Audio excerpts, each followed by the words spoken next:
The stakes have never been higher. The competition has never been stronger. 42 drivers, 25 rounds. One will be crowned champion.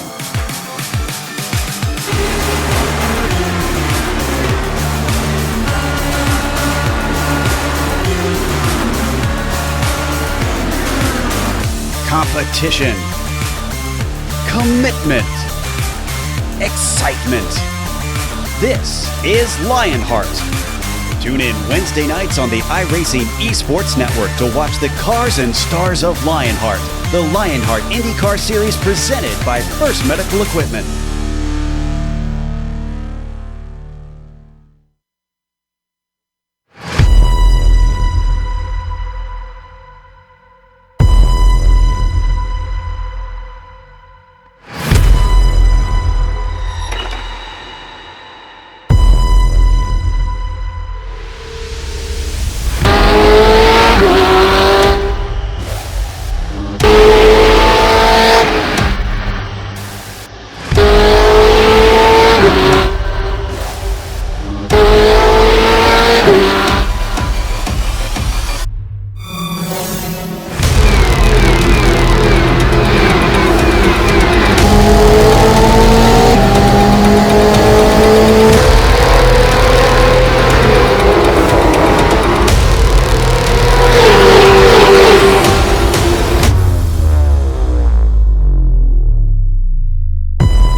Four of the 5 races to start the season have been at short tracks, where the energy, passion, and emotion of the drivers has been building up like a volcano. Tonight, that volcano is about to erupt as we unleash the sheer power and might of over 20 trucks in a flat-out, bumping and banging, all-out festival of high speed, inches apart from one another, pure chaos. That's right, this is none other than Talladega. For the next 133 miles, drivers are going to have to keep their heads on a swivel as their trucks will be absolutely on edge. Hello and welcome to the Yellowhammer State as we get set to watch round 6 of the Precision Racing League NASCAR Truck Series. You just about need binoculars from up in the press box to see as far away as the backstretch of this track, but we are indeed up here. Tonight, that'll be yours truly, Nick Schmeg, being joined alongside once again by Adam Lindgren. Sean Crackers Ambrose is in the director's chair for this evening, and as always, he'll be using cameras provided by Dougie Beard. Adam, it's finally Dega, baby. Before I allow myself to continue to hype up this historic and fan-favorite track, I'm going to let you tell our viewers a little bit about what to expect tonight. I'll be honest, Nick, I think that's the first time someone's ever called me baby on a live stream. But putting that little tidbit aside, I am just as pumped for you for this awe-inspiring track. Talladega, the largest, widest, fastest beast on the NASCAR calendar, clocking in at 2.66 miles or 4.28 kilometers This ridiculous oval has many fascinating quirks to it and many legends that have resulted from those quirks. But for the sake of time and my poor voice, we're going to focus on only two today: the track's width and its start-finish line location. You see, as the drivers roll down the front straight, they will have to wait all the way to the exit of the dogleg before putting the gas down, as the start-finish line is halfway between the exit of dogleg and turn 1, making it for exciting finishes and slow, chaotic starts. It also makes the race off pit road fascinating, as the start-finish line is actually located after the pit exit line, making for some interesting shuffles of the order if you get caught on pit road during a caution. Second is this track's width, which is a staggering 48 feet wide. Going 3 wide is a walk in the park at this historic Lincoln, Alabama oval, and you will likely see some 4 or even 5 wide moments, with 6 wide being just a bit possible, but very ill-advised at just under 200 miles an hour. Oh yeah, and did we mention these boys will be flat out around this circuit? We'll get into the specifics of why that's important later, but let's just say, if you lift, you'll get left at this wild, wondrous draft house. Okay. I promised I'd keep this short, so I'll quit my jibber jabber and I'll throw it down to Nick to talk about our series sponsor. Thank you, Adam. Yeah, we absolutely want to give a big shout out here to a season-long partner of this series, because once again, this entire broadcast tonight is brought to you by Established Traffic Control. Founded in 2005, Established Traffic Control is a leader in traffic control and traffic safety in the state of Pennsylvania through maintaining great relationships and providing exceptional customer service. In addition to being able to provide all you need for traffic safety, ETC makes custom signs, from street signs to company logos and everything in between. These custom signs make great gifts and wall decor as well. You have a design, ETC can make it, and shipping is available. For more information, visit establishedtraffic.com or email Brendan Chatley at bchatley@establishedtraffic.com. You take a look out at the track right now, and before we get going here, we do have some race details to go over. So, Adam, I'll throw it back to you to let our new viewers, if we're picking up any tonight, take a look at what we're looking at tonight. I mean, we have some new drivers in the field, so I assume some new viewers will come along with them. Round 6 here at Talladega is going to be the Silverado and the Tundra, as per the usual. Max incidence is 17, fortunately, here at this crazy, ridiculous track. 85% fuel here. It's possible that it might be 100%. We're going to have to double check on that. But per the rules last week, 85% fuel is what we're going to go with. And there are no fast repairs. This is a big, big deal. No fast repairs on this track means any damage is going to slow you down significantly. And with a fixed setup, that's going to be ever more amplified, Nick. Yeah, absolutely. And I did just confirm they are going to be doing 85% fuel tonight. And that's going to cause some very interesting strategies, like you mentioned there, for a 50-lap shootout tonight. But these are not just a one-off race, though, as a lot of people sometimes treat these restrictor plate races. They are racing for points, and like you mentioned, this is round 6 of 10. So we are going to take a look at the drivers' points here in just a second. Looks like Bradley Holly. You saw him get his win, his 3rd win of the season last week at Richmond. He is on top of the points. He's got William Hartman in 2nd. And of course, anything here can happen at Dega. You know, they often call it a crapshoot. So great opportunity for some of these drivers in the back to make up points. J.R. Smith, one of those drivers that's on a just a tear right now. 8 positions he was able to grab last week at Richmond. He moves up into the 3rd place position. And then we've got a tie for 4th between Rob Haynes and Austin Hunter, but they're only 1 point back from 3rd place. So very, very tight points battle up there. And Adam, we also have a teams championship they're fighting for. Definitely, yes. The team's championship has also closed up significantly.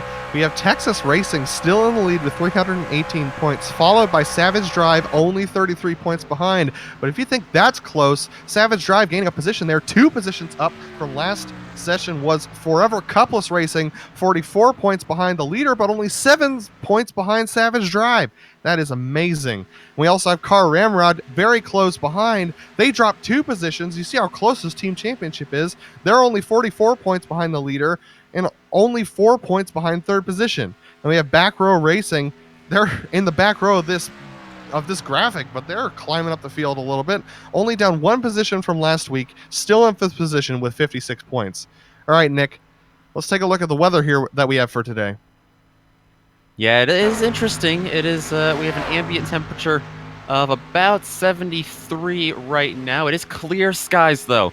Not a single cloud in sight here in the virtual world in Talladega, Alabama. The track temperature, that means, is pretty high, 107 degrees. So, the high speeds and the high banking here usually make handling a non-factor for the most part, but trust me, it is definitely going to be a handful, especially when they're bumping with each other and getting huge tows and slipstreams of draft on track tonight. So definitely going to be something to look for.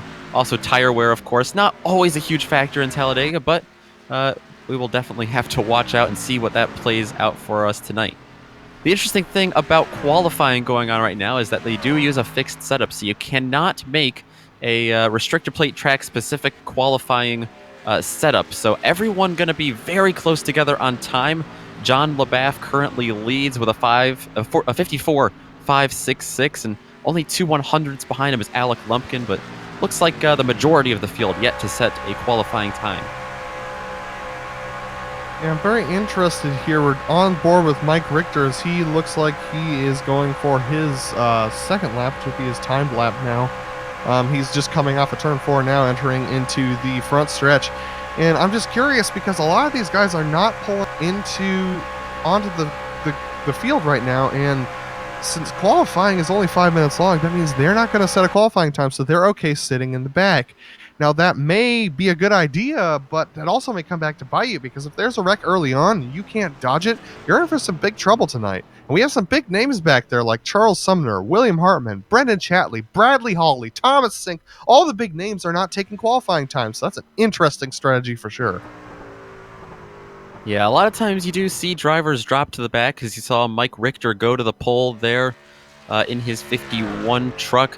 But a lot of times, yeah, you do see drivers go to the back. Of course, that strategy, though, kind of doesn't work if everyone decides to do it and go to the back, because a lot of these drivers, like you said, they're going to get stuck in the middle of the pack, and qualifying just about done. So looks like only 8 drivers out there setting a qualifying time today.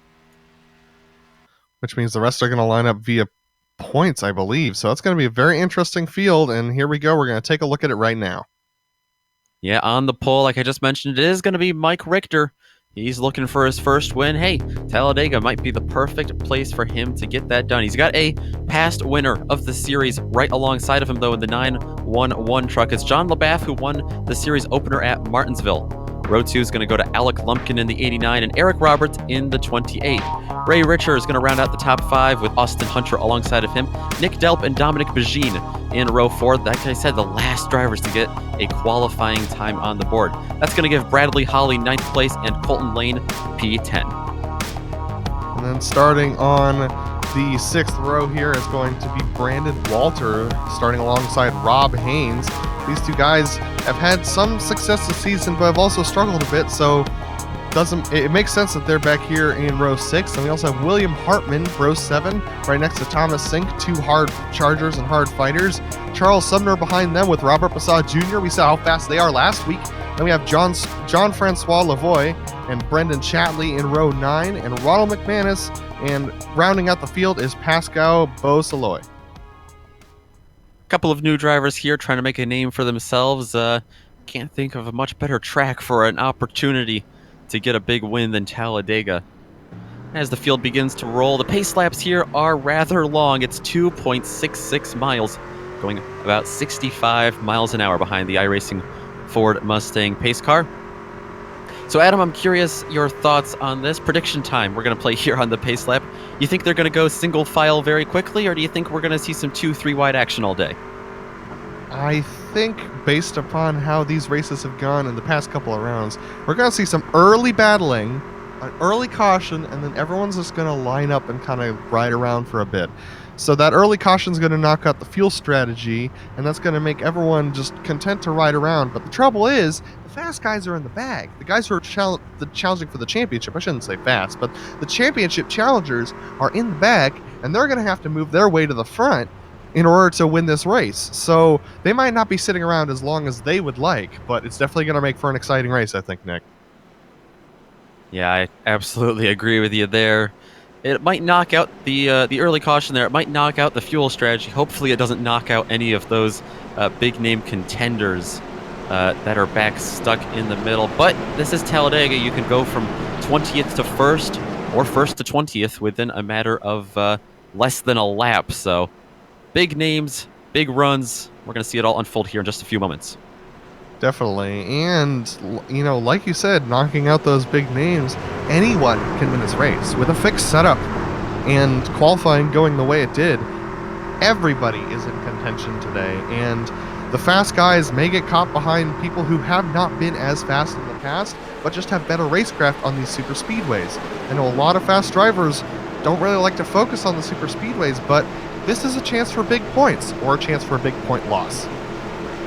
Absolutely. As the Ford Mustang pace car about to pull off. Now, you mentioned it in your track description, the start-finish line is not where it normally is, like at a track like at Daytona. Not in the middle of the tri-oval. It's about 1,000 feet further down. So they're going to have to wait quite a while here to get to the restart box and go. It will be Mike Richter collecting those 2 bonus points for having the pull alongside John LaBaffe. Green flag is out. He is waiting. The 911 truck on the outside going to get a good jump, but it's the push from the 89 of Alec Lumpkin. We get set to go down into turn 1 here at Talladega. Yeah, interesting the way things are sorting out. John LaBaffe with a pretty good run on the high side, but he's got no help behind him. That bottom lane is a lot more packed up. 4 cars pretty close together there, so they're going to have a good momentum and a good push coming out of 2 here down the backstretch. Oftentimes that outside lane likes the backstretch. You can already see a couple guys dropping to the apron. They want to go straight to the back and avoid some potential chaos that might unfold here. But yeah, it's still Richter up front. The outside lane only with 2 trucks up at the front. That looks to be LaBaffe. And I believe that is Eric Roberts of the 28 right behind him. Roberts hasn't had the best of seasons, but this is his chance for redemption. So if he could stay behind LaBaffe, who he knows is fast and has good racecraft, he has a good chance of getting pulled back up to the front. Through the tri-oval for the first time. Mike Richter is going to lead the first lap. You can see how bumpy the inside lane there is here at this track, right through the tri-oval on the front stretch. He's going to pull out to about a 1 truck length lead. Alec Lumpkin behind him in the 89. He's looking to come with him, but you can see that momentum here as they come off of turn 2 and onto the backstretch. It shifts right to John LaBaffe on the outside. Now we got 3 trucks up there on the outside, so that's going to make this outside lane move significantly, but we have a nice tandem going on in the bottom lane with Mike Richter and Alec Lumpkin, and they're able to pull out a little bit going into this turn, which is going to increase their speed going onto the front stretch.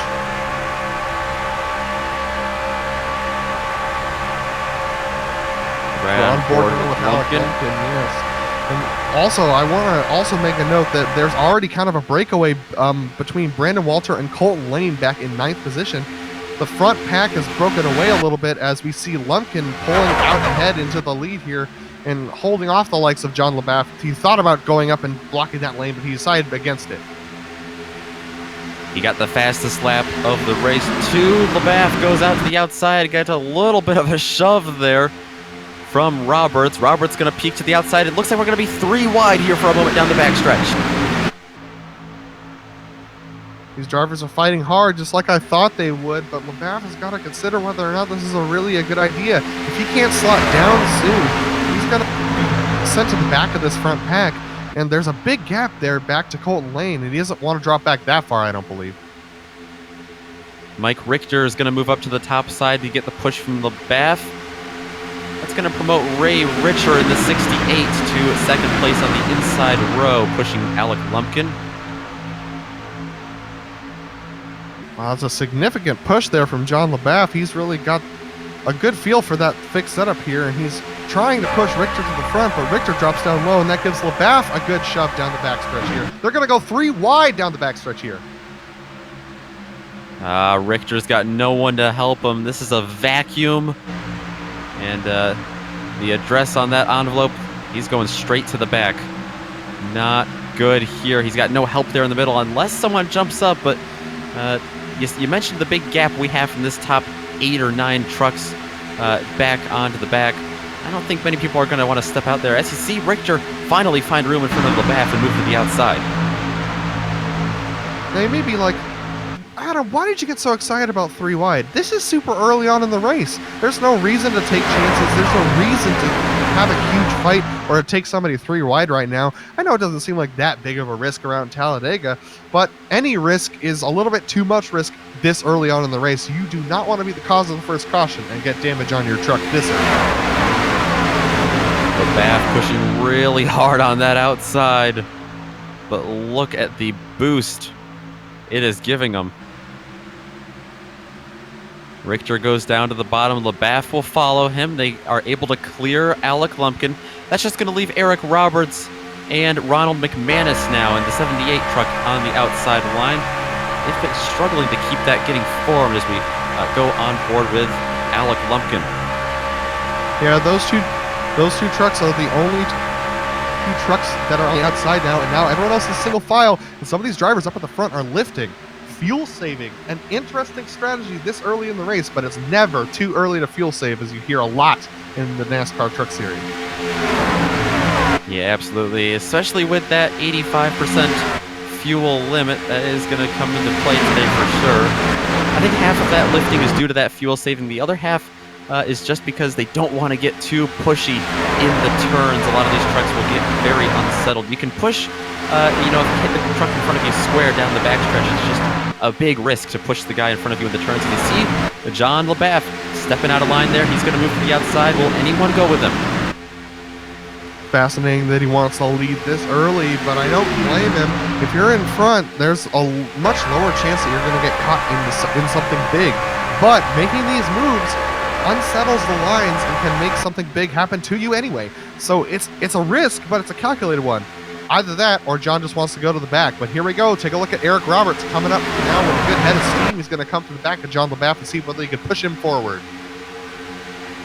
Yeah, it's about 2 trucks on the outside and about 18 on the inside. Well, a couple more are going to join them, it looks like.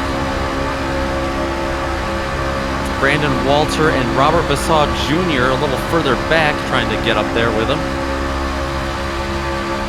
We don't quite have it here as we stay on board with Roberts as he tries to push. Oh wow, there looks like Roberts isn't super comfortable side drafting that bottom line, but that's not going to stop LaBeouf from trying.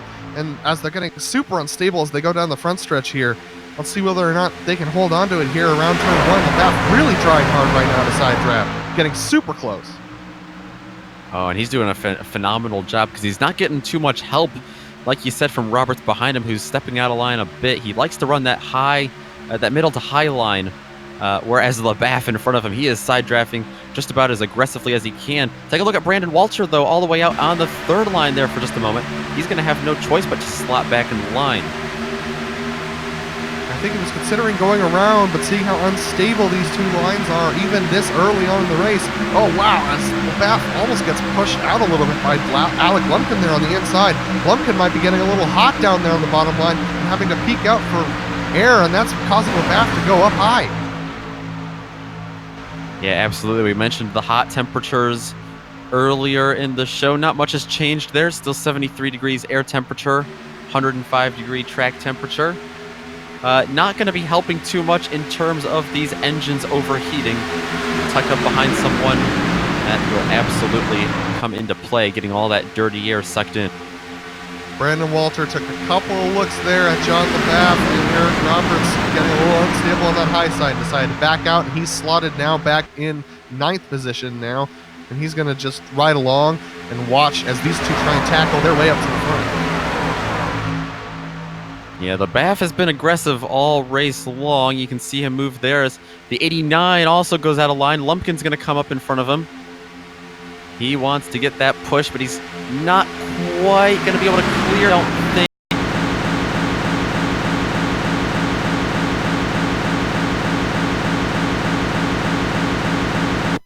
LaBeouf really wants to lead. He doesn't want anybody in front of him. It looks like he's willing to string out just about anyone and not really want to work with them. Interesting strategy. Sometimes you can fall in behind somebody, push them to the lead, push them out a little bit too far, and then slingshot around him. You just got to think a little bit further ahead. I understand John LaBeouf's urgency, getting to the front right now could be the decision between whether or not you make it or not. Looks like LeBaff is going to be patient here and slide back in behind Lumpkin. You can see that bottom line, though, get a big run. Nicholas Delp joining the picture now in that black and blue 58 truck. Oh, a little bit sideways. In front of him is that's Ray Richer in the 68. He got on the apron there a little bit. Talked about how bumpy it is down there on the tri-oval. You know, the fastest way around the track is to hug that yellow line, especially if you're drafting somebody. And sometimes you can get a little bit too close and clip it through that tri-oval, and that really starts to, it gets you super, super loose, and that can cause a lot of instability, and especially later on in this race when everyone's right up behind each other, that'll cause a big wreck. So you got to be super careful. And now you see Richer pushing Mike Richter hard down the backstretch there on the inside line. 51 truck looked pretty stable there. The 68 might have looked a little squirrely behind him. As these guys get squirrely and as they start to squabble a little bit, that's bringing everybody else back up all the way back to the back of the pack, to be honest. Everyone's tightening up a little bit. Brandon Walters leading a pack behind him, and he's just keeping his distance a little bit, and everyone back there is keeping it a little bit separated, but this front pack is really going at it, which is a big surprise this early on in the race. They're getting antsy, and they're getting aggressive, and you can see it on track unfolding. A lot more wiggling in between the grooves, in between the lines.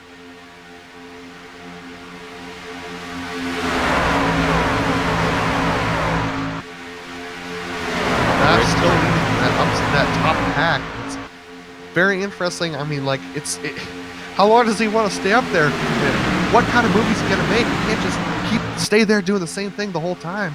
Sometimes you gotta do something different, and that side drafting just is not working for him. It's not getting him the lead. He had it for a second, but then he lost it just as quickly. So he's got to try something different or get some major help to get him back up to the front. Yeah, he has a little bit of help behind him in the likes of Eric Roberts and Ronald McManus. They've been pretty loyal to him. It just hasn't been super consistent back there in terms of help. You can see how low down to the inside line that John LeBaff likes to go to try to side draft, but he's got to choose. Would he rather have the big push from Eric Roberts behind him, or would he rather have that bit of help from side drafting? And just, they can't quite get organized and formed up there, it seems, on the top side right now. The bottom line, very dominant early on here with Mike Richter leading that line. You'll see this with the professional drivers as well. The fastest way to draft. Oh, wow, as we have the 44 hit the wall, and he's going to go around. That's going to cause a big stack up behind him. This is exactly what they didn't want to see. And it brings out the caution as well. That was an interesting looking accident. We'll have to take a look back here. That's Robert Basaw Jr. through the tri-oval. I'm wondering if he had some kind of hardware issue, because he just went head-on into the wall.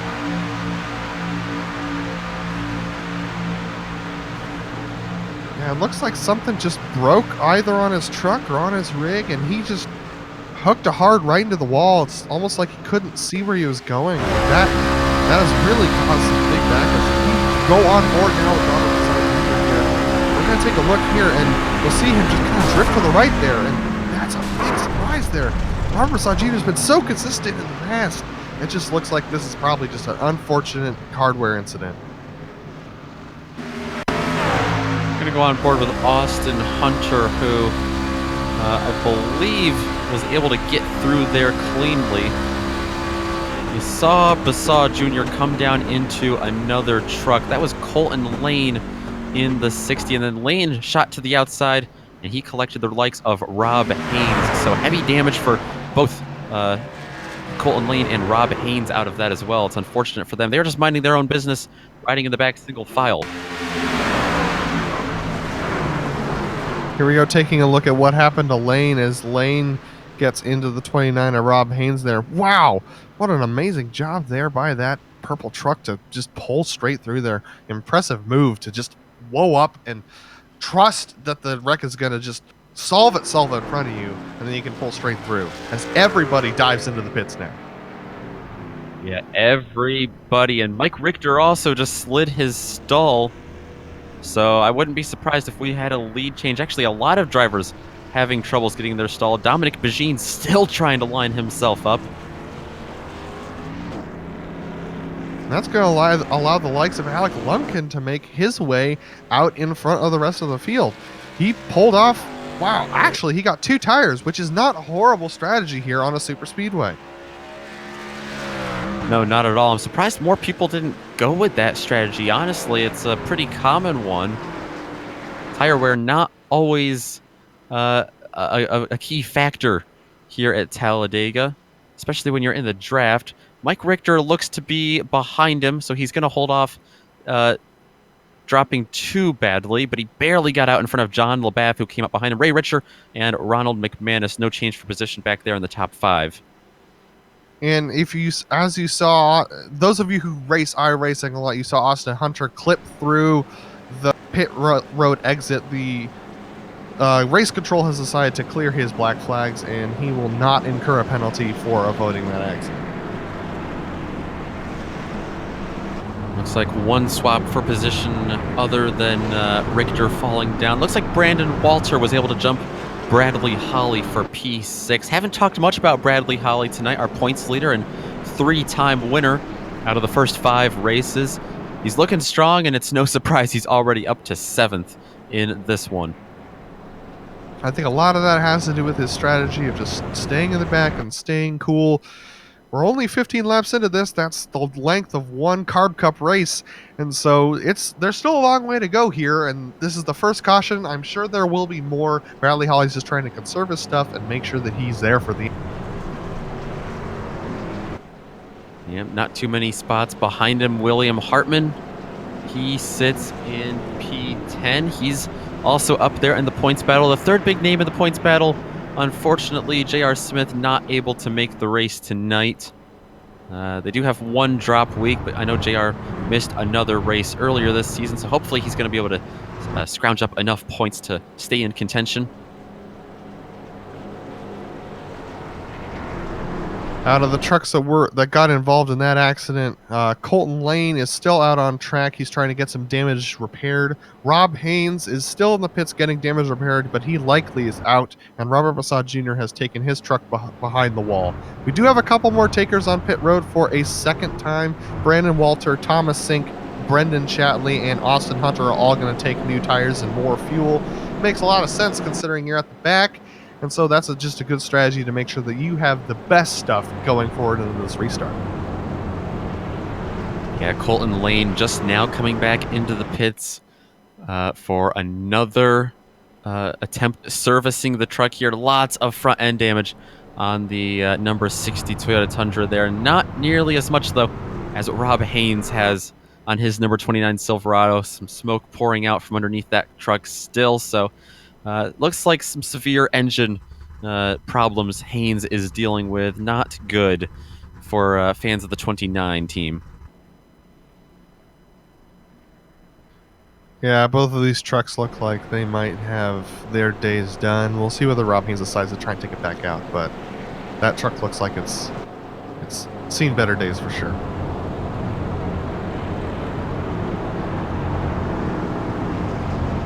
So the field makes their way into turns 3 and 4. Pace lights are still on.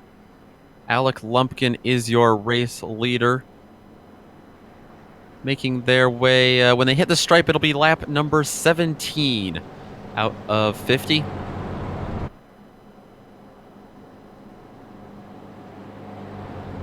Adam, we saw a lot of double file on that first green flag stint. Do you think they're going to be... I mean, you called it earlier. You said an early caution and maybe go a little more conservative until right up near the very end.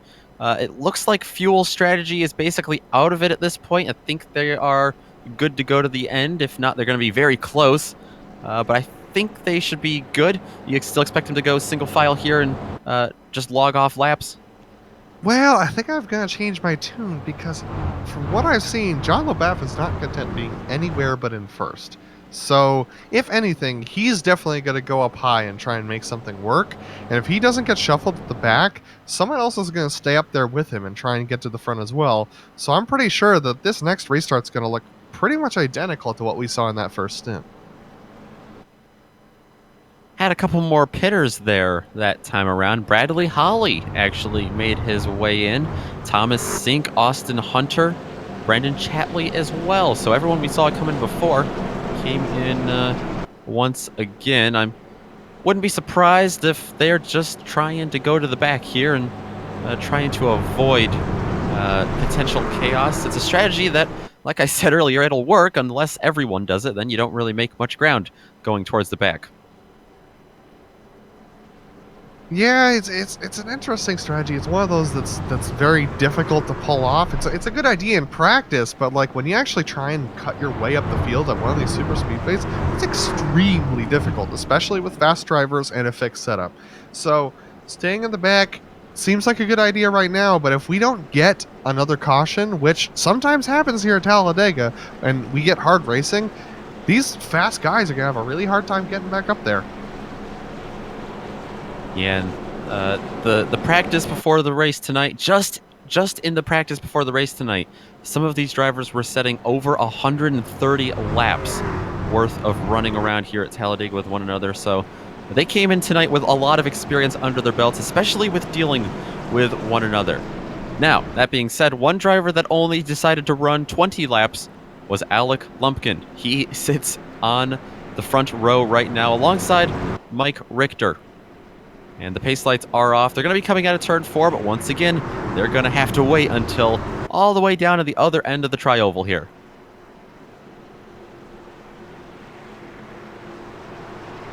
They'll be taking lap number 18 at the green flag. 33 laps to go, that means.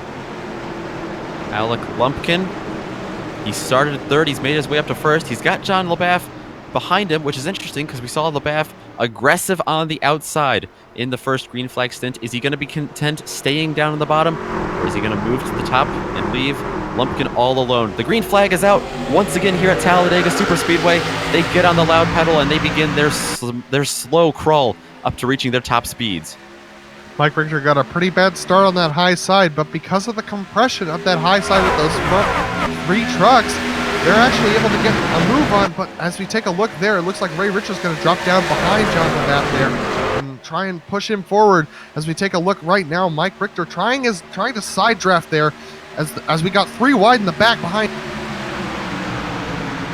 Looks like that's William Hartman dropping to the back. He didn't like what he saw. He wanted to go straight to the back to stay out of trouble. But all sorts of problems for that outside line getting formed up. Mike Richter's decided to not even try that outside line. He's going to drop to the bottom. He didn't really have any choices. So it's single file for the first 6 trucks, it looks like, until you get to Eric Roberts on the outside being pushed by Nicholas Delp, and even Nick Delp drops down to the inside. John LaBaff is being extremely aggressive there, trying to push Alec Lumpkin right now. It's a big surprise this early in the race, but I guess he's trying to get him out in front and try and make a pass. Like I said, LaBaff doesn't like to be anywhere but the lead, and that's definitely showing right now as they start to increase the pace over that first stint. There he goes to the outside. Is anyone going to go with him? It looks like Mike Richter is interested back in 4th. He's going to jump to that outside groove. He's got the 66 of Dominic Bajin behind him as well. That's another name we haven't seen much of tonight, or heard much from. If we take a look right now, LaBaff's still super aggressive on that side drafting. He is very close. It's honestly a huge surprise. This is super aggressive racing for early on, like I said. But as we take a look, like, he's the only one who's comfortable with it. Mike Richter doesn't even feel comfortable staying that low through the corners. So LaBaff really being desperate here, trying to get to that lead, and no one else is able to do it with him. Yeah, I think everyone's got John LaBaff. I mean, everyone's taking notes of what he's doing. Look at that block that he throws there on Mike Richter on the outside. He didn't want him to get any headway in a potential 3rd lane. He's going to drop, or he's going to pull up in front of him and get his push down the backstretch. But all that shuffling on the outside is not doing them any good, because look at how far they are dropping back now. John LaBaff even decides to drop down to the bottom lane once again. He's going to go back up top. Yeah, definitely not content, but Ray Richard is seeing what they're doing, and he's trying really hard to get up really close to Lumpkin and keep him in the lead. But it looks like Ray Richer might decide to back off right now. We'll see whether or not that gives John LeBeff enough of an opportunity to push through to the front. And this is interesting. We haven't seen this tonight. It's 6 trucks on the outside, 4 on the inside. So finally, the outside's going to have more momentum. I think that's exactly what John LeBeff wanted to see in his rear view mirror, because he's going to get a big push here from behind, and it's looking promising for him moving forward. True, he's going to get a big push, but Ronald McManus has not been his best friend as far as a drafting partner is concerned. So this time it looks like he's a little bit more committed to staying on his bumper, but we'll see whether or not that's actually going to allow that top side to work. They're getting a good run down here into the tri-oval. I think he might be able to clear Lumpkin. I think he will. He's going to choose to drop down to the bottom, and he's going to leave Ronald McManus all alone on the outside. Is he going to choose to come back up on the backstretch? We'll have to wait and see it. How much blocking is he willing to play? Oh, this is interesting. The 89 of Lumpkin moves up to the top, and he gives LeBeff some of his own medicine. LeBeff is not making any friends right now, dropping people left and right to try and make his way to the lead. He's going to need those friends when it comes to the race, but man, good lord, Alec Lumpkin pulling right in front of LeBeff. There was barely an inch between them. They make their way by the lap truck of Rob Haynes down in the apron. LeBeff, he's going to move back up to the outside and try to get in front of Ronald McManus. McManus going to slot down underneath, give him a push at the line that time. Lumpkin had the lead by 5/1000ths of a second. Nick, there's only one way this can end. If they can hang on to it, it's going to be a big disaster up front, and that's why those trucks hanging out in the back, the likes of Colton Lane, Brendan Chatley, Austin Hunter, Thomas Sink, Bradley Hawley, they're all just hanging out in the back watching this with grins on their faces, because they know with John LeBeff taking the lead again, if this goes badly, they're in the catbird seat and they're right up there to the front. Absolutely. John LeBeff gets a big push once again from McManus. He moves down to the bottom, and once again, Alec Lumpkin moves back up to the top side. They just keep leapfrogging each other. Looks like Ray Richards actually going to have a good run here. He might push LeBeff further into the lead. But at the same time, Alec Lumpkin getting help from Ronald McManus. McManus might be a better partner for Lumpkin than he was to LeBeff. I mean, like, when you get dropped like that, it's not hard to have your feelings hurt. Yeah, and drivers remember all of those feelings getting hurt in the middle of the race on the last lap. That's when you want to have the most friends here at Talladega, but oftentimes it's every man for themselves, and I think that's exactly what we're seeing right now. Lumpkin chooses to stay in the middle. He doesn't have much choice, really. He wasn't able to clear LeBeff there. In fact, LeBeff got a big run there through 3 and 4. Will this momentum shift back to the outside? It looks like it will. The 89 gets a tow down the front stretch.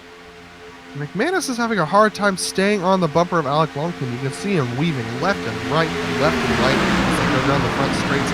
It's really difficult to see when you're behind the tall fins of these trucks. You can't see where you're going, and so it's easy to make overcorrections and to get a little bit wobbly in those high lines and in the low line as well. But especially the high line, because you're actually going faster as you go around these corners. So it can make it really difficult to stay in line as he hooks up right now to Alec Lumpkin. Yeah, you oftentimes end up looking through the rear view mirror, or looking through the rear window of the truck in front of you and looking out their windshield. What little visibility that gives you. A little bit of a break here in between John LeBeff and Ray Richer. That's going to close right back up through 3 and 4 and onto the front stretch. Lumpkin getting a little bit of momentum here, but not too much. It's going to be halfway through this race this time by. Let's take a look on board with McManus to see how he's doing here in the tire tracks of Alec Lumpkin. As you can see, he's having a hard time predicting when the turn-in is going to be. That's really, really difficult. But as you can see, he's waffling a little bit inside, a little bit outside, and that's allowing the likes of the bottom line with John LeBeff and Ray Richer to get really hooked up and to get good pushes through the corners. Yeah, big aggressive push there from the inside. Ray Richer trying to launch John LeBeff forward, but an even better push from the outside of Ronald McManus pushing Lumpkin forward. They have help as well. Eric Roberts has moved into that 5th place position on the outside. And a little bit of a break. Back behind him, Dominic Bajin, Charles Sumner, Brandon Walter, and Nicholas Delp. And if those 4 trucks are going to be able to close that gap, or if they want to start falling back. I think a lot of them are just watching and seeing what's happening right now. We've got an even bigger gap behind that to the likes of Brandon Walter, and then there's another pack behind them with a lot of the big names in it, with just Charles Sumner, Nick Delp, Mike Richter, William Hartman, Bradley Hawley. As we take a look, and we can see them all in that shot there. All these guys behind, it's a really big surprise that they're not further up, but they're not losing the pack that much. They're only about a second behind, and that's something that you can close very quickly if you can get a good organized line getting back up there to the front. As we take a look at William Hartman there in front of Bradley Hawley down in that 3rd pack. And while we were taking a look at them, Alec Lumpkin was able to push himself to the lead. There was a little bumping and banging involved. I don't think John LaBaff was all too happy about it. LaBaff aggressively pushes him there through the tri-oval, and Lumpkin chooses, I think wisely, to go back to the outside lane, also to help the 78 of McManus and the 28 of Roberts out there. McManus all over the track there at 1 and 2. Must have been a little bit sketchy there for Eric Roberts behind him. But he hooks up now, and he's going to give Alec Lumpkin another push, and we'll see whether or not he can get past him again. These guys still battling hard. You may think that this is just running, but, I mean, believe me when I say John LaBaff definitely wants to get to the front and hold that lead. He absolutely does, and it looks like he picked up a little bit of damage from when Alec Lumpkin got into him there for a moment. A little bit of right front damage. It doesn't look too significant, but that might be hurting him in terms of aerodynamics, especially when he's the first truck in line down there. Interesting. Take a look at this strategy here. Alec Lumpkin is clear down low, but he knows he needs the protection of Ronald McManus in order to stay safe, because John LaBaff gave him that huge push, that huge, dangerous push into 1 and 2 last lap. So he's trying to make sure that they get that gap, and it looks like that damage is hurting LaBaff as those two are able to drop down in front of him. Yeah, it looked like Lumpkin was waiting for not only himself to be clear there, but also for McManus to be clear of LaBaff. That's when they moved down. Unfortunately for Eric Roberts, that's going to leave him all alone on the outside. It doesn't look like anyone, Ray Richer or Bajin or anyone behind there, is going to move up to the top side. So hopefully for Roberts, he's going to find a hole in. But just when LaBaff goes from 1st to 3rd, he's already taken a peeks to the outside. I think he's going to be joining Eric Roberts up there at the top in no time. Yeah, LaBaff has got to make his decision to go high. He can't push. Oh, here he goes. Here he goes. He couldn't push Ronald McManus. Ronald McManus too unstable. So he goes high and picks up the leg of Eric Roberts. And here's the hard shove from Roberts as they try to make their way back up to the front. Yeah, Roberts not checking up at all. He gave him a big shove there down the backstretch. I think that damage is definitely hurting him in terms of aero, because even with that big shove, they're going straight to the back. In fact, he decides that even he needs to duck down to the bottom. He'll slide in behind Ray Richer in 4th. All right, Nick. It might be time to ride. What do you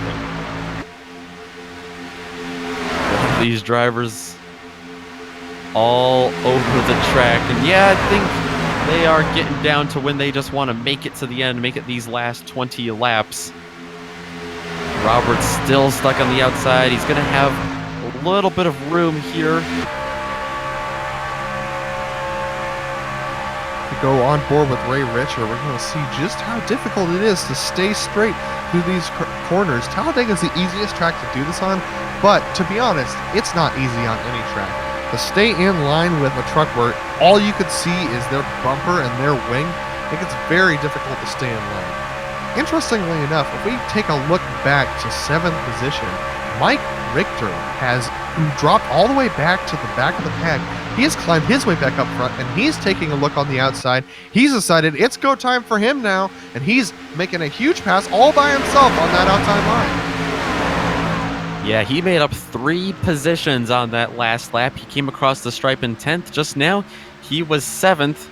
Already, like you said, he is making up ground. He's almost around Roberts, and in fact, John LaBaff is going to go back out to the outside to try to help him. They're going to have more help from behind him, it looks like, as well. I'm not sure Mike Richter wants LeBaff as a drafting partner. He's still peaking up at a third lane up there, and he's actually going to go a little high to try to incentivize LeBaff to drop in maybe, but looks like he's backing off a little bit, and we'll see what he decides to do here. We'll see what LeBaff decides to do here as they continue to fall back a little bit. Dominic Bajin in the 66 also moving up. He got himself up to third that last lap, but I don't know if he's going to be able to hold off the likes of Ray Richer and Eric Roberts down on the inside because he doesn't have much help, like you mentioned, Adam, from John LeBaff right now behind him. Eric Roberts still hanging out on that high side with the push of John LeBaff behind him. Wow, so they get super unstable as they exit 1 and 2. These trucks are starting to lose a little bit of tire grip as McManus still struggling to hold that line there on the bottom. McManus was pushing Lumpkin really hard there down the backstretch, like you said. Lumpkin had to hang on to it. Bajin and LeBaff getting a little bit of a run on here on the outside. I think that's helping LeBaff to not be the lead truck. I know he doesn't like it, but I think it's helping him in terms of aerodynamics. This front end of the 66 looks a little bit cleaner than his, and they're going to have even more help from Ray Richer. That's interesting. Richer has not been a guy we've seen jump to the outside tonight, but those 3 trucks out there lined up, that's going to be enough to push Dominic Bajin all the way to the front here. John LeBaff not looking happy with it. He's trying to poke his nose up high, maybe create a third line, but Bajin is going to move up and block a little bit. That's going to allow the lights at the bottom line to get a little bit of a run and have it quite cleared, Alec McManus, as he gets a good push now. Just phenomenal racing here at Talladega. McManus still on the inside trying to keep that truck under control. The 89 in front of him taking whatever help he can get. I'm sure he doesn't like seeing out his right side window. Oh, a little bit of looseness there for McManus. He got down on the apron once again. That's going to hurt the inside, I think. That top line's going to get a good push here, but Alec Lumpkin still had some good momentum off of that as they've been able to hold on, but as they start to stack up a little bit going on the backstretch, I think you'll see that top line really take off. Yeah, the outside line had momentum before they even hit the backstretch there, and once they did get onto the flat part of the track, get off the banking, that only helped him. LeBaff and Bajin are going to be able to move down to the bottom. That's going to leave Ray Richer all alone on the outside. McManus and Lumpkin have no choice but to slot in behind the 911, pushing the 66 out front. They're going to choose. Yep. What an interesting move there from Dominic Bajin. He allowed John LeBaff to get up to his bumper and slow up a little bit, moved up a little high, and that just ended up pushing him out of line. LeBaff now on the high side, requiring help from Richer, as Richer dives down low, and they're going to string out LeBaff. This is why you need friends. No one's there to help him out now, and that's going to make him go all the way to the back of this lead pack. A bit of deception, a bit of trickery, some strategy, and maybe even some payback for John LeBaff right now. 15 laps to go, soon to be 14 in this race. Dominic Bajin, unheard of in the first half of this race. He's found the lead, though, with Alec Lumpkin behind him, Ronald McManus in third, Roberts and Richer, your top 5 right now, single file through the tri-oval. All right, Nick, if I'm one of those leaders, one of those points leaders who's hanging out in the back, it is time to go now. Now is the time to try and make your way back up to the front, because it's going to take you quite a few laps, and especially if they get side by side, it's going to be really difficult. You want to make it up to the front when they're single file, and that is now. As we take a look, if we can take a look back there at William Hartman, he is currently, that pack is actually starting to form up quite a bit. As we take a look now at William Hartman, that pack has formed up quite a bit, and they're charging towards that front group now. I think they heard you indeed. Hartman looking strong. This pack looking very organized back here. Holly, Sink, Chatley, and Hunter, the 4 trucks behind him. That's positions 11 through 15. And yeah, they're going to have to get formed up here, and they're going to have to hope that they catch them when they're still single file, because the last thing they want is to try to force a third lane and be competitive out there. If we take a look back at the front, though, Dominic Bajin has somehow managed to get himself to the outside, a little wobbly, a little bit of truck control issues for him. That's going to put Alec Lumpkin back out to the front. McManus still pushing hard with Eric Roberts and Ray Richer behind him. Yeah, we saw Vagine, and he preferred to take about half a lane high down the backstretch, and that probably allowed the like of Alec Lumpkin to just drop right in underneath and just force him up the track a little bit. But as we see right now, Vagine's got a strong truck there with the push of LeBeff, and they're coming right back at him. Vagine cracked open the door for Lumpkin, and Lumpkin slammed it open. But Vagine has help, like you said, from LeBeff on the outside, and they also have Brandon Walter up there too in the 99 truck. What does he have? We haven't seen much of him except play just a little bit of support for that outside lane this entire race. Look at the momentum that the outside line is getting. A huge run for him there on the backstretch here with 12 to go. Vagine's got to decide whether he wants to drop down, and he does right in front of Alec Lumpkin. That's going to allow the like of John LeBeff. That's going to free him up, but because of that nose damage, he's already starting to drop back a little bit. I think that he's going to have to be a pusher at least until the last turn of the last lap, and then maybe he has an opportunity to jump out. As we take a look at Alec Lumpkin trying, taking a peek there, seeing whether or not he can make his way around Vagine. Must say Lumpkin's been very patient so far through this race, through 39 laps as they make their way onto lap number 40 here at Talladega Superspeedway. Another big run on the outside from LeBeff and Walter. Do they have anything, though? That's two trucks against everyone else out there. Everyone's staying a little bit nice, a little bit tidy right now. Wow, so there's a little bit of a check up there on the bottom lane, and that's going to allow the like of LeBeff to really push forward. I wouldn't be surprised if I saw him. Yep, there he goes, abandoning another friend and dropping down in front. He's going to need those friends at the end of the race, but it looks like Brandon Walter's going to keep that momentum and slip right down underneath with him. And how about Mike Richter coming out of nowhere? He took that check up to his advantage, launched himself to the outside, and he started the last lap in 10th place. He is going to lead lap at number 40. 10 positions made up for the 51 truck, just like that. He goes to the lead. He drops down in front of LeBeff. And now we have Alec Lumpkin and Ronald McManus choosing to go to the outside. Wow, as this group really bunches up there, they're starting to get super squirrely and super tight, racing up front for the lead. It's 10 to go now as they start to race really hard for the lead now.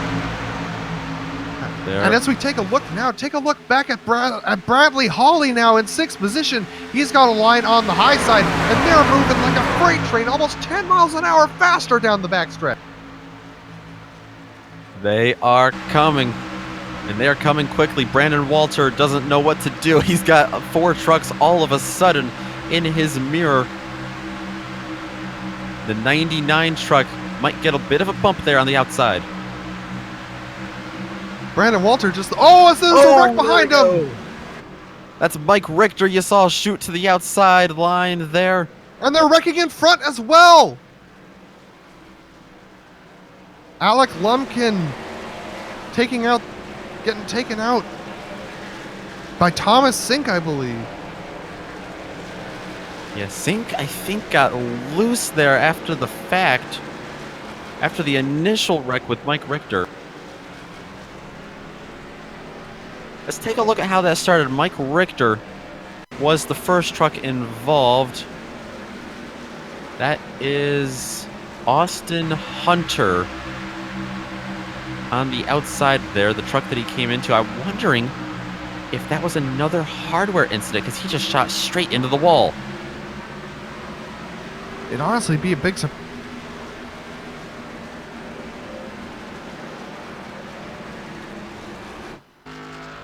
Yeah, it looked like he lost control of the truck as well, so I think just a lot of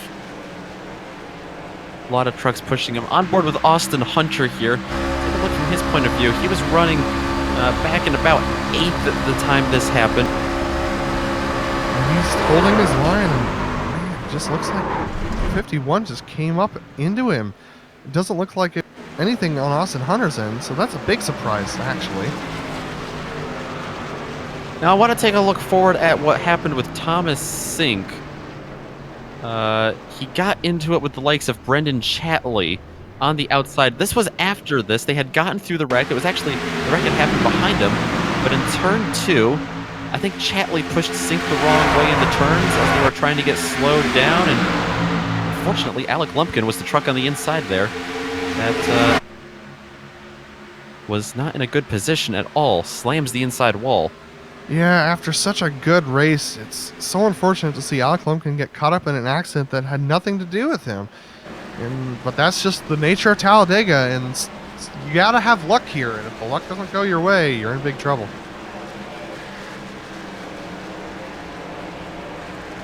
Lumpkin in the pits as we come back live. A lot of trucks sitting down in the pits. Austin Hunter just coming out to stay on the lead lap, but we also have the likes of Sumner down there.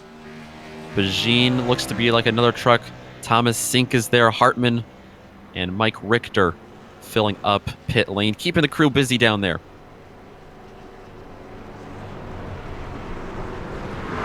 Yeah, a lot of pit crews are super busy right now, and amazingly, Thomas Sink, after that huge wreck that when he got turned around by Chatley, he actually doesn't have that much damage on his front end, and so he's probably going to be good to at least push going into this final stint. It should be probably 4 to 5 laps by the time we get done with all the cycling through all the pit stops. So the 3 big names that we saw run strongly through this race that are left on track, McManus, LaBaff, and Roberts, they find themselves 4th, 5th, and 6th. First, second, and third, you may ask? It's going to be Brandon Walter, Bradley Holly, and Brendan Chatley, all out of seemingly nowhere. They all came on that outside freight train, and just like this, they inherit the lead right when it matters most. And so as we see LaBaff there down low below the yellow line, probably saving fuel or something of that similar degree, Brandon Walter has a similar amount of front-end damage now to the front of that truck. And so that might not be a good thing for him leading this pack. That might give the likes of Bradley Holly a good opportunity here on the high side on this next restart to really pull away. So few laps left, they're not going to have that many laps up to speed. It'll be interesting to see which line prevails going into this final restart.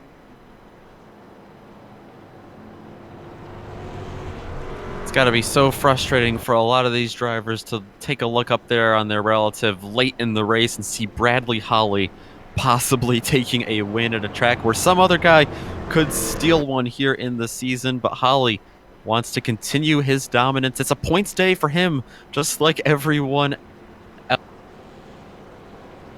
And he is looking for his 4th win of the season out of 6 races to start this season. If you're wondering where our second place driver is in the points, William Hartman, he's down in 10th position.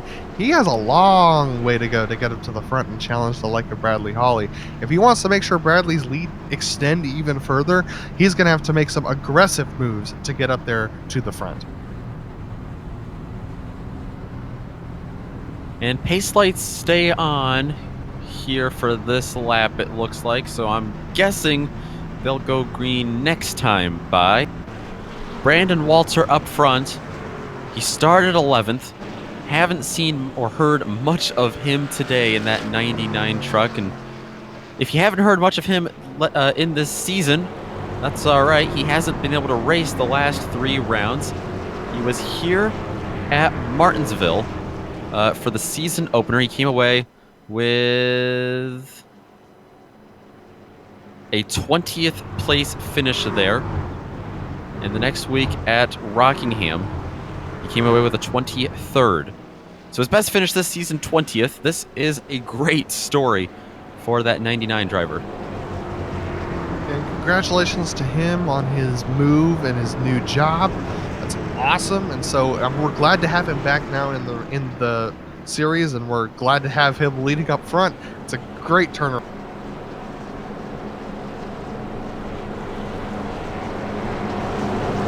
I probably shouldn't make Trevor Bayne comparisons quite yet with Brandon Walter. I don't want to jinx him. I want the rest of his career to be successful as well. Yeah, and with the likes of Bradley Hawley hanging out on his right side for this restart, he's gonna have a really hard time. He's honestly he's the underdog in pretty much every way going into this restart. And you may be like, that's pretty harsh.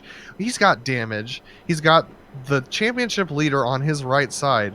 Just like Bane had going into the Daytona 500 on that final restart, he's got all the challenges ahead of him, and we'll see whether or not he can make a result of it.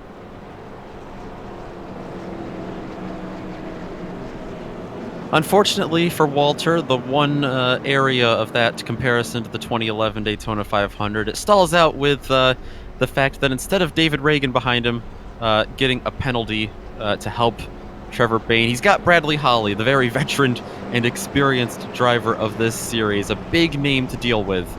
As the pace lights do indeed go out this time, it looks like, and they get set for a 4-lap shootout. And here is another significant factor. We have Brendan Shatley behind the likes of Brandon Walter. That's going to be interesting, considering Brendan's been a pretty good pusher down back there in that backpack. And behind Bradley Hawley, none other than Ronald McManus. We've seen that he's had a little bit of trouble pushing, so it might be an even shot. It'll be very interesting to see how this restart goes. I have no idea what we're going to see going into turns 1 and 2.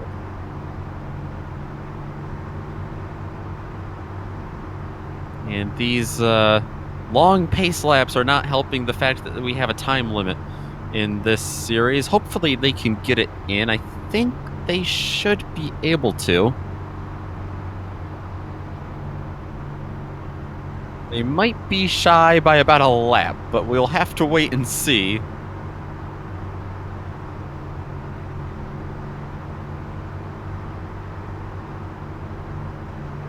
Alright, so as we go here into 3 and 4, let's just run down the field for those top 10 for you. We got Brandon Walter, Bradley Hawley, Brendan Shatley in 3rd, Ronald McManus 4th, John LaBath in 5th position, unbelievably, after his troubles early on.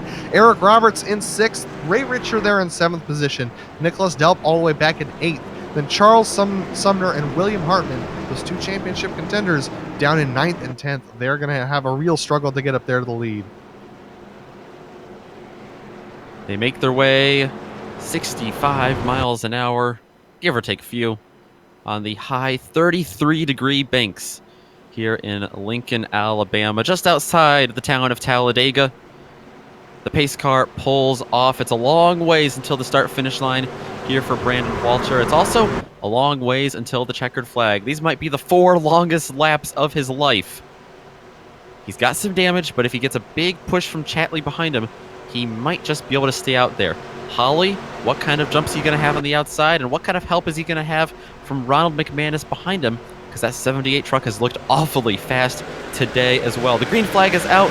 Walter goes as soon as he can, and look at this. Bradley Hawley jumps right back down to the inside with Shatley behind him, and already they're getting shuffled up behind him for 4th. McManus had an awful restart, spun his tires or something, and he's been holding up the likes of John LaBath and Eric Roberts, as there's a big breakaway, just those 2 trucks in front for the lead. Walter getting a big push right now from Hawley. I'm sure Hawley doesn't want to step out just yet. He's going to get help from Shatley behind him. Will Shatley decide to step up? It doesn't look like it. Take a look at John LaBath. He's got a big run going up on the high side. Breaks off a little bit, but Ray Richer decides not to go with him. It's going to be interesting to see what happens. Shatley goes with him, but then decides to stay on the bottom. Shatley flirting with that outside line, flirting with a push from John LaBath potentially out there. Oh, they're getting real dicey behind him. A caution would end this race. Hawley, 3 laps to go, pushing Brandon Walter out front still. Hawley trying to get him to break away. I think he's going to try and go for a last lap move, but if Shatley decides to take this up high, he's going to get stuck down there on the bottom. He's got to decide what he wants to do here as he continues to push Walter down the back. They weave and they snake their way down the backstretch. A lot of people pushing hard, fighting for every possible position out on track. We've seen drivers move up and down the field upwards of 10 spots in 1 lap before. Anyone can win this race. We have 2 minutes left on the clock, and they're coming up to 2 laps to go. John LaBaff has been shuffled all the way back down into 11th position. The dude's got no friends, and it's really showing now late in the race as they continue to go single file. We'll see what Bradley Holly decides to do here. We'll see whether he's looking at the clock. When the white flag comes out, what's he going to decide to do? What friends is he going to have? We're all going to find out that answer here in the next 2 minutes. And what kind of role is Brendan Chatley going to play? How about Ray Richer and Nick Delp, 4th and 5th? They still have a very real possibility of winning this, if not winning, playing a key factor in determining who does, because Walter, Holly, and Chatley, all in front of him, going to be looking for some help late in this race. Out of turns 3 and 4. For the penultimate time and onto the tri-oval, Nick Delp stepping out of line back there in 5th. He's going to have a little bit of help, but are they going to be able to get formed up? The white flag is waving for Brandon Walter out in front in the 99 truck here at Talladega. Very interesting. Brandon Walter and Bradley Holly did not pit that last time, as did most of the field in front. So they're going to have a hard time here with the tires, but it looks like they're holding it down right now. Brandon Walter getting a little bit high there in the entrance of 1 and 2. His rear tires may be giving up a little bit as we take a look down as they go down the backstretch. A big push from Holly. Is Holly content just taking a second place point stay here, or is he going to make a move late out of turn 4? And if he does, is Chatley going to go with him? What do Chatley and Ray Richer have planned back there in 3rd and 4th? Thomas Sink somehow has shown up in 5th place all of a sudden onto the front stretch one final time. Chatley moves to the outside. Holly stays, though. They wreck behind him, but they're going to be coming to the tri-oval and coming to the line. Brandon Walter is going to be able to hold them off and win his first race of the season at Talladega.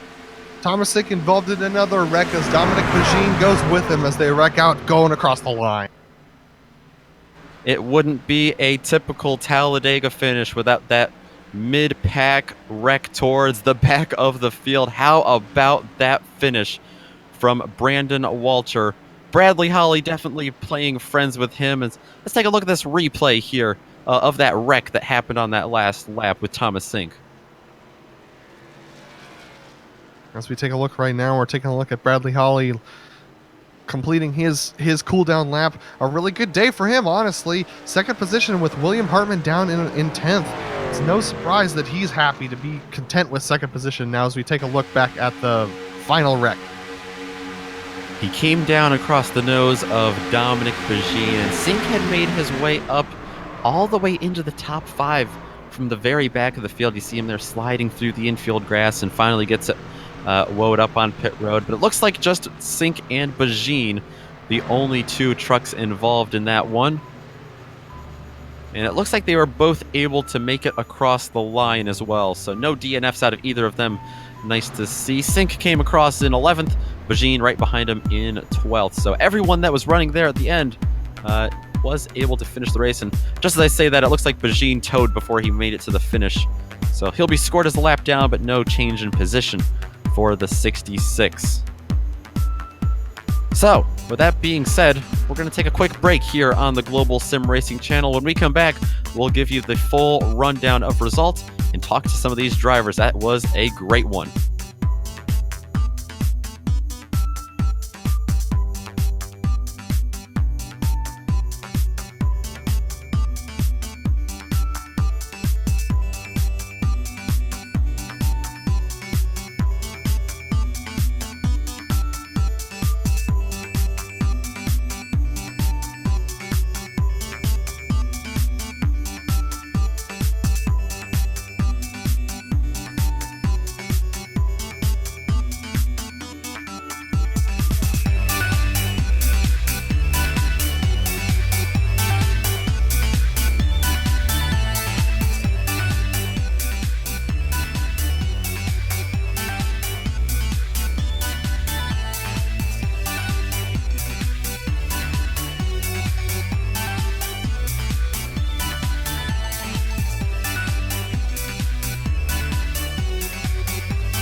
Welcome back to Talladega Superspeedway, where we just saw the conclusion of round 6 to the PRL NASCAR Truck Series season. Brandon Walter taking the win as we take a look at your finishing rundown. He takes the first win of the season in front of the points leader, Bradley Holly, finishing second, 6/100ths of a second behind him. Ray Richer going to be able to come home with a third place finish. Chatley and Delp will round out your top 5. William Hartman, Charles Sumner are going to finish 6th and 7th. And John LaBeouf, after starting second and being so aggressive today, he's only going to be able to come home with a P8. Eric Roberts and Ronald McManus round out your top 10. After that, we have Thomas Sink coming home in 11th position. Dominic Begine, after his unfortunate accident, those two coming home in 11th and 12th. We have Alec Lumpkin, even after his wreck, down in 12th position. Colton Lane, 13th. Mike Richter, 14th. Then we have Austin Hunter in the 16th position. I got my numbers mixed up there by accident. Rob Haynes in 17th. Robert Bassat Jr. 18th. And then Jean-Francois Lavoie and Pascal Beausoleil did not start the race. So with that being said, we have our top finishers in here to talk to. Let's see if we can get, I believe we've got Brandon Walter here to talk to our race winner. 10-4, what's going on? Well, we just saw a pretty phenomenal race, I'd say. And what was going through your head on that last green flag run, taking the win out of being basically nowhere near the top in the first half of the race? Well, I wanted to stay back. I didn't want to get in trouble. And the last green flag run, I said, you know what? I'm going to charge it up front. My teammates will be up here at some point. And I just went for it. And then the yellow came out, it kind of fell into our hands. So it worked out pretty good. Absolutely. Did you know Bradley was going to stay behind you, or did you think you were going to have to try to go high and low and all over the track to try to block him and everyone else behind him? I was ready for him to just try to pass me. I was ready to block. Brad is a hell of a racer, and he's good. He's one of the best guys on here I know for iRacing, and I was ready for him to do a slingshot move. Yeah, absolutely. You did a fantastic job holding him off, especially with a little bit of front end damage as well. Before we let you go for tonight after a great race, is there anyone you want to thank you or give a shout out to? Oh, too many people. My Whataburger guys. You got Brad, Brendan, Austin, Thomas, Rob, JR, and then my road trip guys, and Paul Johnson with his company going on my truck, Road Trip Transport, Tracy, David, Area 51 Chassis Designs, everybody, and everybody who's watched my Twitch stream. I get an average of like 2 or 3 viewers, so hopefully they had a show there. Well, I'd say they definitely did, especially from your point of view, because I know we did looking from above. So hopefully we get to talk to you more. Hopefully we see you more in the series later down the road. I'm going to try. I'm doing a part-time schedule at the moment. I just moved states, so I'll do what I can, but it was a lot of fun, and thanks for broadcasting.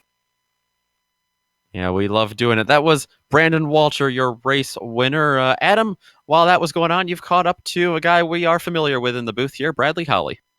Yeah, Bradley, after the win last week and being in second position this week, I was honestly surprised you didn't make a last lap move. Was that a calculated decision with William Hartman trapped back there in the lower positions? A little bit. I wasn't comfortable pulling up in front of Brendan when he made his move out on the outside. I didn't want to get turned. Absolutely. So with that points finish, that maintains your points lead for sure. Are you happy with that result? Are you happy with your strategy, how it played out with you? I mean, I'm a little happy. I'd rather have won, but second place is second place. I'm looking for the championship now since we're about halfway through the season. Definitely. And when we had that first accident that ended up collecting back into the back of the field, were you a little worried that you were going to get collected into that accident there? Oh, absolutely. It looked like I was, but luckily I got on the brakes just in time and turned down to avoid that accident.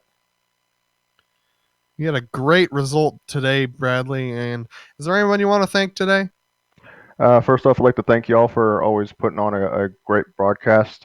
North Star title ETC for sponsoring the series, and my teammate Austin Hunter.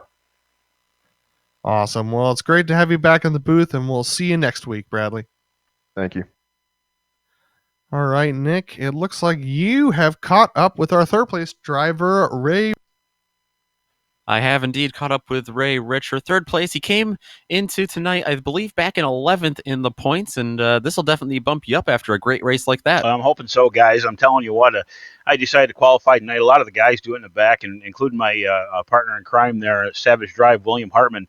I see he didn't qualify this evening, and he was just kind of holding things out. And it was a little bit of a what do you want to call it, a rattlesnake nest up front for quite a while. I've seen a lot of guys playing leapfrog, and I just kind of kept it in the bottom. Mostly I'm a bottom feeder here. And kind of pushed whoever was up there to the lead as much as possible, and just waiting to make the right move. And of course, there was a couple times where they had a wreck, unfortunately, that William got involved in, which, by the way, congratulations, he came home 6th this evening. And but I just kind of got the better side of net code. The gentleman, I don't know who it was, but he was in the air. He went through me, and I didn't even get next. So that was a plus. Absolutely, it was. It ended up paying out for you there late in the race. On that last lap, do you think there was anyone else that was going to be able to go with you? Did you expect to maybe make a run to the outside or stay on the bottom, or what was going through your head there? As I say, I kind of stay in the bottom here, but on the same note, I thought about going around with Brandon Chantley there. I seen him go to the high side, and I even apologized after the race to him because I told him, I said, Brandon, I'm sorry, but you know how it is. Last lap race at Talladega, I had to take that opening and go for it. So seeing he didn't have any help, I just kept it to the bottom, kept my foot in it. I didn't think I was going to get third at that point in time, but kind of was happy that I did.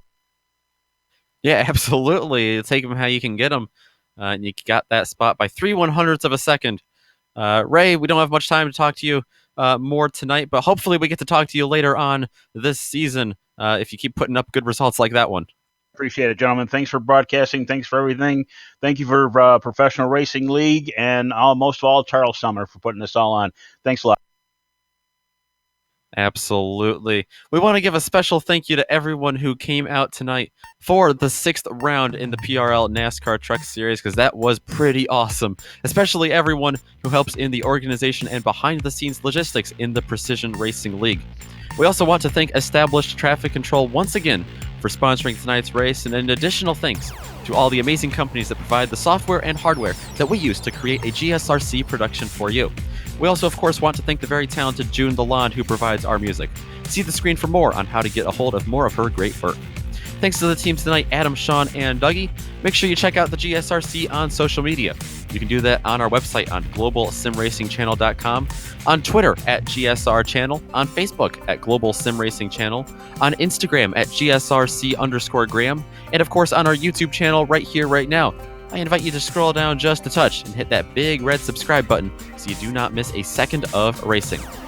That's going to do it for the racing here tonight in Alabama, but that's not going to do it for all of it tonight on the Global Sim Racing Channel. Tonight at 10:35 Eastern, the Lionheart IndyCar Series has some more Superspeedway racing of their own to do at Pocono Raceway. I highly recommend you head over to the iRacing Esports Network for some more great fun. The PRL NASCAR Truck Series will as well be back next Wednesday night at 9 p.m. Eastern for Round 7.